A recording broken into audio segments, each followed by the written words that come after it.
పాకిస్తాన్ జైల్లో ఉన్నటువంటి ఇమ్రాన్ ఖాన్ మరొకసారి దేశ ప్రధానమంత్రి మీద షాబాజ్ షరీఫ్తో పాటుగా ఆసిఫ్ మునీర్ మీద విరుచుకుపడ్డాడు.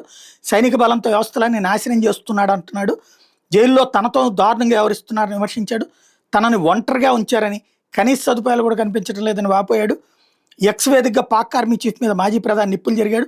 బలమైన దేశం అంటే రాజ్యాంగ విలువలు, చట్టబద్ధ పాలన, న్యాయం, ప్రజాస్వామ్య స్వేచ్ఛ వర్దిల్లడం. కానీ ఆసిఫ్ మునీర్ దృష్టిలో మాత్రం సొంత చట్టాన్ని అమలు చేయడం, ప్రజాస్వామ్య వ్యవస్థలన్నింటినీ నాశనం చేయడమే అంటూ చెప్పుకొచ్చాడు.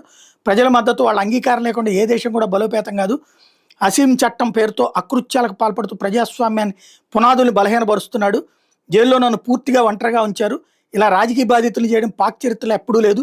జైలు నిబంధనల ప్రకారం కనీస వస్తువులు కూడా కల్పించడం లేదు. కొడుకులతో కూడా కొన్ని నిమిషాలే మాట్లాడిస్తున్నారు. రాజకీయ సహచరులతో కూడా భేటీ కానివ్వడం లేదు. ప్రస్తుత పాలకుల తీరుతో సరిహద్దుల్లో పరిస్థితులు దిగజారుతున్నాయి. ఆఫ్ఘన్తో ఉద్రిక్త పరిస్థితులు ఆందోళన కలిగిస్తున్నాయంటూ ఇమ్రాన్ వాపోయాడు.